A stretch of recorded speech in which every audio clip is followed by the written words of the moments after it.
अब यहाँ earth science का 9th के साइंस का 8वें चैप्टर का 7वां प्रश्न अभ्यास का एक 8000 किलोग्राम द्रव्यमान का रेल का इंजन है। तो हम यहाँ पर लिख लेंगे क्या, ज्ञात है। अब इसका द्रव्यमान कितना है, m1। तो इसको मान लेते हैं कि कितना हो गया, 8000 किलोग्राम। ये इंजन का हो गया। प्रति 2000 किलोग्राम द्रव्यमान वाले 5 डिब्बे हैं। एक डिब्बे का द्रव्यमान कितना है, 2000। कितने डिब्बे हैं, 5। m2 बराबर, मानिए डिब्बों का हम कर लेते हैं, तो 2000 और गुणे कितना हो गया, 5 बराबर 5 दूनी 10। तो कितना हो गया, 10,000 किलोग्राम डिब्बे का हो गया। तो यहाँ पर हम इनका कुल द्रव्यमान निकाल लेंगे, है ना। कैपिटल M बराबर लिख देते हैं m1 प्लस m2। m1 का मान कितना है, 8000। m2 का मान कितना है, 10,000। इसको जोड़ोगे तो कितना हो जाएगा, 18,000 क्या आएगा, न्यूटन किलोग्राम। ठीक है। अब यहाँ पर इंजन में कितना बल लगता है, 40,000 न्यूटन का। लेकिन पटरी उस पर ये घर्षण बल लगाती है, तो घर्षण बल विपरीत लगता है। तो नेट बल निकालेंगे। तो यहाँ पर लिख देते हैं थोड़ा सा क्या, इंजन का बल या नेट बल लिख देता हूँ। क्या हो गया, नेट बल बराबर क्या हो गया, इंजन का बल, इंजन का बल, और माइनस क्या हो जाएगा, घर्षण बल। ठीक है।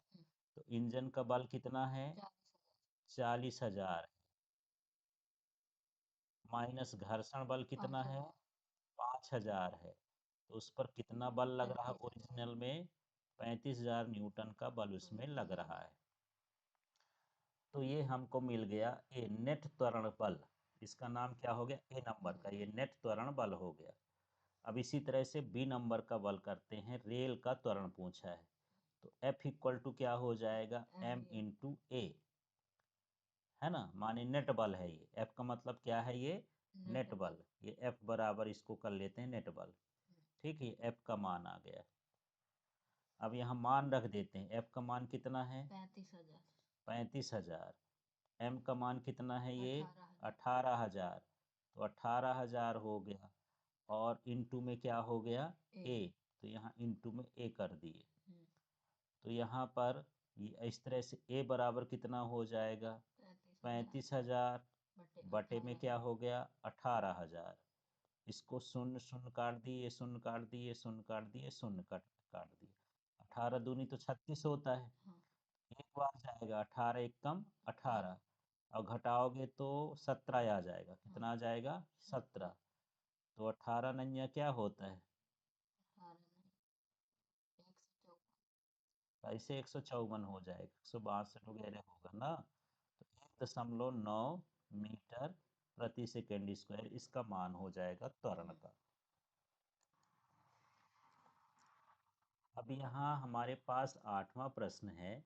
एक गाड़ी का द्रव्यमान 1500 किलोग्राम है। यदि गाड़ी 1.7 मीटर प्रति सेकंड स्क्वायर के ऋणात्मक त्वरण अपमंदन के साथ विराम अवस्था में लाना है, तो गाड़ी तथा सड़क के बीच लगने वाला बल कितना होगा। तो इसमें भी लिख लेंगे क्या है, ज्ञात है। अब इसमें ज्ञात क्या है, द्रव्यमान m बराबर कितना हो गया, 1500 किलोग्राम। और त्वरण ज्ञात है, ये क्या है, त्वरण। लेकिन ये ऋणात्मक त्वरण है, मंदन है। a बराबर माइनस 1.7 मीटर प्रति सेकेंड स्क्वायर। अब इसमें हमको बल निकालना है ना। तो यहाँ पर लिख देंगे सड़क और गाड़ी के बीच बल। तो ये F इक्वल टू क्या हो गया, ma। इसमें मान रख देंगे, F की जगह तो F ही लिख दिए। M का मान कितना हो गया, 1500, गुणे इसको कोष्टक में लिखना है माइनस में, तो 1.7। अब F बराबर, ये माइनस हो गया, ये शून्य उतार दिए, ये शून्य उतार दिए, 15 17 में 15 का गुणा कर दो, जितना आए वहाँ पर लिख।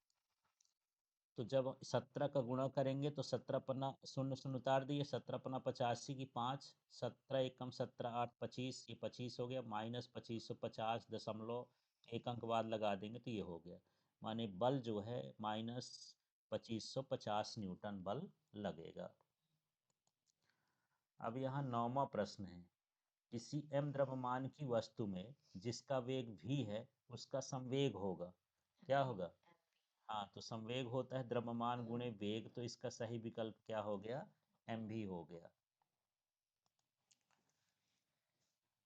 तो यहाँ 10 नंबर का देखते हैं प्रश्न है, एक लकड़ी के बक्से में 200 न्यूटन बल लगाते हैं, है ना? तो यहाँ बल का मान कितना हो गया? 200 न्यूटन। और उसे नियत वेग से फर्श में धकेलते हैं, तो वेग नियत है, तो घर्षण पर लगने वाले वो बक्से पर लगने वाले घर्षण बल का मान, तो घर्षण बल जो होता है वो वेग के क्या लगता है? विपरीत। तो यहाँ पर घर्षण बल का जो मान हो जाएगा कितना हो जाएगा? -200 न्यूटन। बस माइनस लगा करके इसको लिख देना उसी बल को।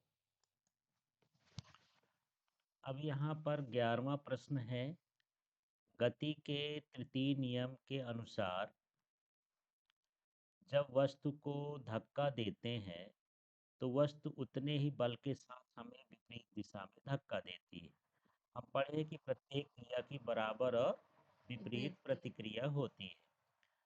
यदि वह वस्तु एक ट्रक है जो सड़क के किनारे खड़ा है, संभवतः हमारे द्वारा बल आरोपित करने पर भी गतिशील नहीं हो पाएगा। एक ट्रक को धक्का दोगे तो गति में आएगा क्या?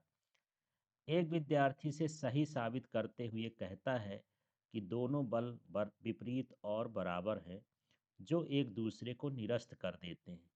इस तर्क पर अपने विचार दें और बताएं कि ट्रक गतिशील क्यों नहीं हो पाता है। तो यहाँ पर हम जानते हैं कि ट्रक का द्रव्यमान अधिक है, तो उसका जड़त्व भी क्या होगा? अधिक होगा। ट्रक का ट्रक का द्रव्यमान ट्रक का जड़त्व अधिक है क्योंकि उसका द्रव्यमान अधिक है। ठीक है, इसलिए वो गतिशील नहीं हो पाता। या हो सकता है, पहला कंडीशन ये हो गया, हो सकता है कि घर्षण बल बहुत ज़्यादा हो, है ना?